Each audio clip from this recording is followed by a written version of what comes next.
Ruben Amorim to talk with Alejandro Garnacho after angry reaction to Man United substitution against Ipswich. Ruben Amorim says he plans to talk with Alejandro Garnacho over his reaction to being substituted in the first half of Manchester United's 3-2 win over Ipswich. Patrick Dorgu was shown a straight red card for a mistimed challenge on Omari Hutchinson in the 43rd minute, and Garnacho was the man sacrificed by Amorim. Asked if Garnacho had permission to go directly into the changing room, Amorim grinned and replied, "It was cold and wet, maybe?" The winger walked straight down the tunnel after being taken off just before halftime, and then took to Instagram with an eyebrow-raising post on his account. What I'm saying is I'm going to talk obviously with Garnacho about that, so I will talk about that if you want in the next press conference. In what may be remembered as a microcosm of Manchester United's turbulent season, Ruben Amorim's side clawed back from the brink at Goodison Park, snatching a 2-2 draw against Everton in their final visit to the grand old stadium. A tale of two halves, hapless fragility followed by defiant resolve. The match encapsulated the paradox of a team still searching for its identity under the Portuguese tactician. For Red Mancunian, we unpack the chaos, the controversy, and the flickers of hope in a game that refused to fade quietly into Merseyside history. Goodison's last dance, a fitting stage for drama. As Everton prepare to abandon their 133-year home for Bramley Moor Dock, this fixture carried the weight of nostalgia and finality. Yet for United, the occasion risked becoming another footnote in a season plagued by false dawns. Amorim, tasked with steadying a ship still reeling from Eric, Ten Hag's disjointed reign, faced an Everton side buoyed by recent form, a team unbeaten in 6, hungry to etch one last memory into Goodison's creaking stands. What unfolded was a spectacle drenched in tension, VAR drama, and a comeback that laid bare both United's flaws and their flickering spirit. First half, systemic collapse and the ghosts of Old Trafford. The opening 45 minutes were a forensic examination of United's lingering frailties. Everton, sharper and savvier, exploited set-piece vulnerabilities that have haunted the Reds for years. Beto's 19th-minute opener, a scrambled finish from a recycled corner, felt inevitable, a symptom of United's chronic aerial timidity. Worse followed when Abdoulaye Doucouré, unmarked and unchallenged, nodded home a second after Andre Onana parried Jack Harrison's effort into his path. Amorim's tactical setup, a 4-3-3 designed to dominate possession, instead frayed at the edges. Midfield anchor Manuel Ugarte, usually a metronome, was overrun by Everton's press, while the defensive line, marshaled by an erratic Harry Maguire, resembled strangers in a high-stakes game of musical chairs. Patrick Dorgu's bright runs down the left offered fleeting promise, but Jordan Pickford's intervention to deny Rasmus Højlund epitomized a half defined by United's impotence. "We were ghosts out there," lamented a club insider at halftime. "No fight, no cohesion, just passive." Amorim's interval alchemy, shifting the tide. Whatever was said at halftime ought to be bottled. United re-emerged with a ferocity that betrayed their first-half torpor.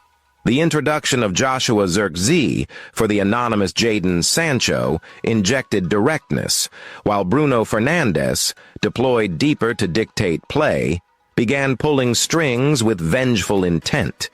Yet Everton nearly killed the contest early in the second half.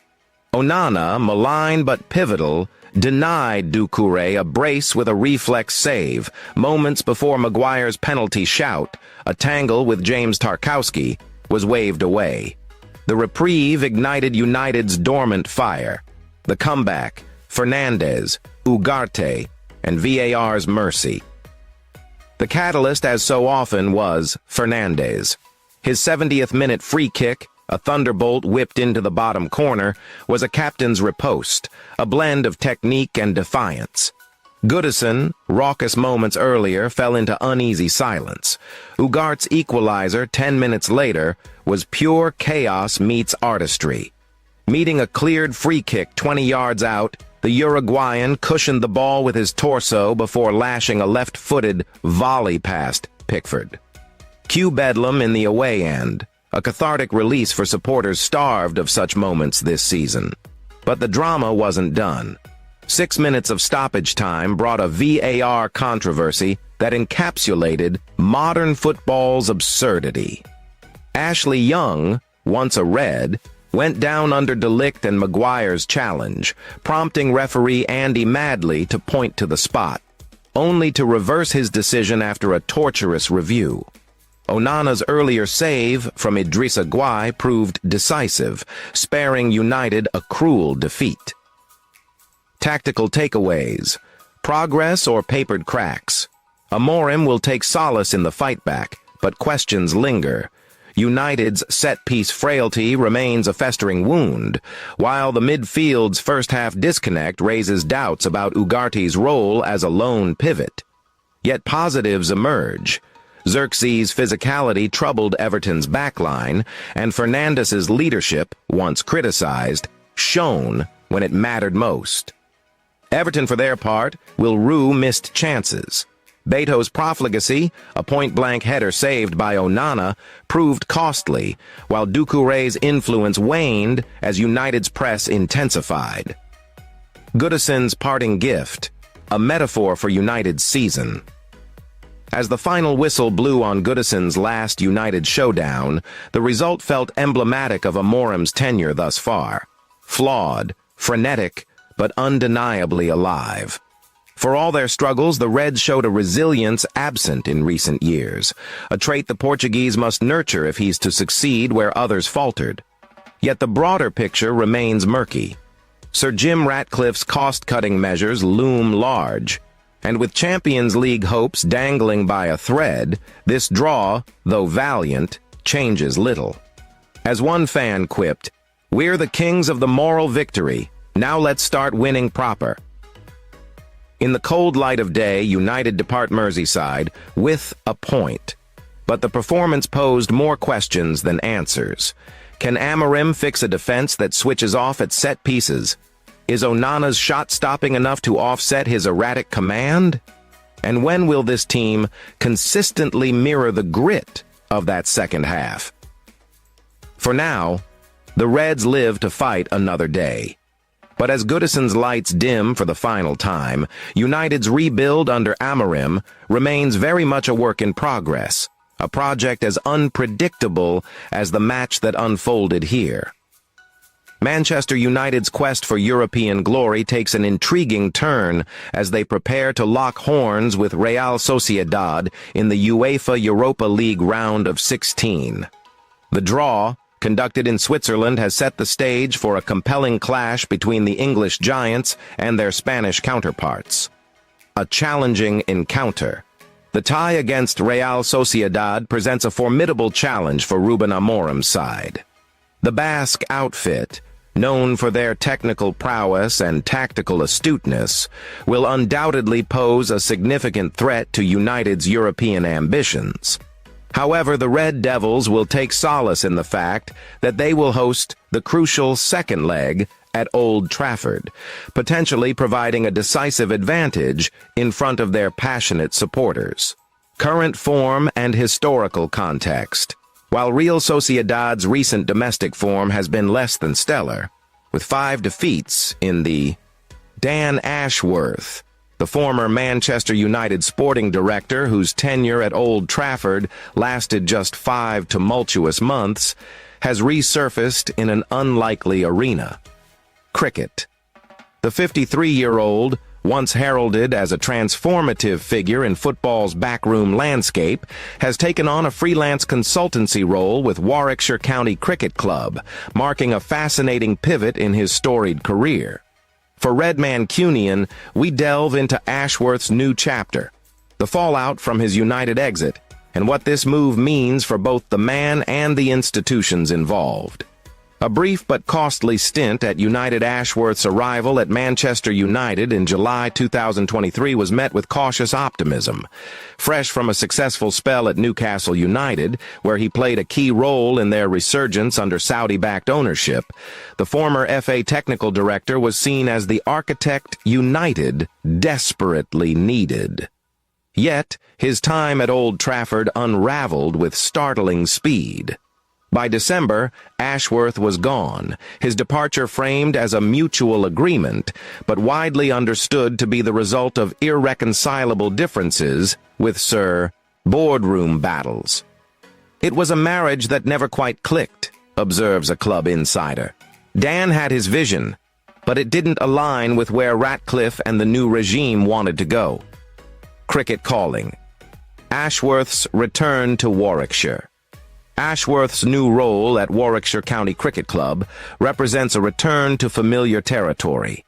Having joined the club's audit committee in 2021, he brings a wealth of experience in high-performance environments to a sport increasingly influenced by football's data-driven, multidisciplinary approach. According to The Times, Ashworth will advise on a range of matters including high performance, leveraging his expertise to enhance Warwickshire's operations. Notably, he is not in the running for the club's vacant performance director role, a position that reportedly offers a salary far below what Ashworth commanded in football. Dan's involvement is about adding value where he can, explains a source close to the cricketing side. He's not looking for a full-time role, but his insights could be invaluable as we look to build on recent successes. A broader trend. Football meets cricket. Ashworth's move is emblematic of a growing crossover between football and cricket. From performance analytics to player welfare, the two sports are increasingly borrowing from each other's playbooks.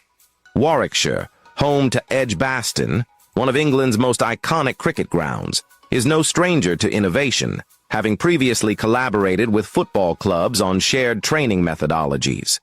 For Ashworth, this role offers a chance to diversify his portfolio while staying connected to elite sport. It's a smart move, says a sports industry analyst. Cricket is evolving rapidly, and Dan's experience in football could help Warwickshire stay ahead of the curve. The United fallout. Lessons learned? Ashworth's abrupt exit from United raises questions about the club's direction under Ratcliffe's Ineos regime. While the British billionaire has implemented sweeping changes, from cost-cutting measures to a renewed focus on youth development, the Ashworth saga highlights the challenges of aligning vision and execution at a club as sprawling and scrutinized as United. Dan's departure was a symptom of deeper issues, argues a former United staffer. There's a lot of talent at the club, but also a lot of egos. Getting everyone on the same page is easier said than done. What's next for Ashworth and United? For Ashworth, the Warwickshire role is likely a stepping stone rather than a long-term commitment. With his reputation intact, despite the United debacle, he remains a sought-after figure in football circles. A return to the Premier League, perhaps in a consultancy capacity, seems inevitable. As for United, the focus shifts to the pitch. With Ruben Amorim at the helm, the Reds face Ipswich Town at Old Trafford on Wednesday, a chance to build momentum in a season that has already seen its fair share of drama. Final thoughts. Dan Ashworth's journey from Old Trafford to Edgbaston is a reminder that in sport, as in life, reinvention is always possible. For United, his brief tenure serves as a cautionary tale about the perils of misaligned ambitions. For Warwickshire, his arrival signals an exciting new chapter in their pursuit of excellence. As the cricketing season unfolds and United's campaign continues, one thing is certain: Dan Ashworth's story is far from over. Premier League release statement on Patrick Dorgu red card. Patrick Dorgu was given his matching orders against Ipswich Town as VAR intervened on the red card situation. This evening, Manchester United managed to secure a slim victory over 18th place Ipswich Town to see them move from 15th to 14th in the Premier League. Patrick Dorgu sent off against Ipswich Town. The left wing-back put in a contentious challenge on Omari Hutchinson, with VAR being used to review the tackle. Referee Darren England then came back from the monitors a few moments later, brandishing the red card, giving Dorgu his marching orders. On X, the Premier League's Match Center posted about the event saying, VAR recommended an on-field review for a possible red card to Dorgu for the challenge on Hutchinson, with the contact deemed serious foul play. Upon review, the referee issued a red card to Dorgu. This post confirmed VAR's involvement and the call from the VAR team to review the challenge. Speaking about Dorgu's sending off in the post-match conference, Amorim commented, "Patrick is ready. He proved that in the last games. Any player can have a mistake like that. He wants to play the ball, but maybe he was a little bit rash in how he went for the ball. Any player here can have a mistake like today from Patrick and the sending off. He wants to play the ball. Maybe he's a little bit harsh with the way he went for the ball. He's inexperienced, but he's clearly ready for the Premier League. People judge right away, so last week he was okay. Good performance against Everton, and today they will say that he's not experienced enough to play in the Premier League. But I don't feel that way." Joshua Zirkzee continues to raise the bar in a Manchester United shirt with another top display in win versus Ipswich. Manchester United striker Joshua Zirkzee enjoyed another one of his better games for the club as they beat Ipswich Town 3-2 at Old Trafford on Wednesday evening. The forward's start to life at United has by no means been perfect, but over the past few games, he has shown signs of improvement, especially thriving in the number 10 role behind the striker. Against Ipswich, Zirkzee impressed with some of his touches, close control of the ball, hold-up play, and passing. His physicality also seems to have improved, and he used his body well in a number of situations. During the time he was on the pitch, the Netherlands international won 100% of his tackles and came out on top in 5 of the duels he contested. He made 4 ball recoveries and embarked on 4 dribbles. The 23-year-old also made 1 clearance and twice as many interceptions. He attempted 1 shot. It certainly wasn't a masterclass, but he is raising the bar every single week, and on current trajectory, it's only a matter of time until he fully explodes in a United shirt. Amorim and his players are back in action on Sunday when they face Fulham in the 5th round of the FA Cup. Ruben Amorim's turbulent start at Manchester United. Ben Foster weighs in Ruben Amorim's tenure as Manchester United's head coach has been anything but smooth sailing since his arrival 3 months ago. The Portuguese tactician has faced a myriad of challenges both on and off the pitch, struggling to implement his methods and losing key players along the way. Embed from Getty Images. In a bold move to reset the club's culture, Amorim has shown he's not afraid to make tough decisions, even if it means parting ways with high-profile players. Marcus Rashford and Antony, 2 of United's star forwards, have been moved out of the club for the remainder of the campaign, at the very least. While these decisions have drawn criticism from some quarters, former Manchester United goalkeeper Ben Foster has come out in support of Amorim's approach. Speaking on his Fozcast podcast, Foster praised the manager's ability to assess player character. "I like the fact that he seems to be a very good judge of character. I think he's a very good judge of the players that like to do it properly, work hard, and put a proper shift in. He's pretty good at that with the way he's dealt with a lot of players already." Foster believes that Amorim's no-nonsense style is exactly what Manchester United needs to address long-standing issues within the squad. But what it takes is somebody like Amorim to be able to get rid of all of the bad eggs and the dead wood, to get as many of the players on long contracts out as you possibly can, and then start a rebuild. The former United shot-stopper didn't mince words when discussing the attitude of some modern footballers, stating, "A symptom of modern footballers is that they're so happy to look for an excuse. As soon as there's something wrong with the manager or the way the club is run, if they're not performing well, it's easy for them to go, 'No, it's not me, it's that.'" Foster went on to describe players who are quick-to-down tools as embarrassing, highlighting the need for a strong-willed manager like Amorim to address such issues. Embed from Getty Images. Despite his support for Ruben Amorim's man management style, Foster did express concerns about the manager's tactical approach. "He's being very naive tactically and should think about changing his system that clearly isn't suiting his current crop of players." However, Amorim has remained steadfast in his commitment to his preferred formation.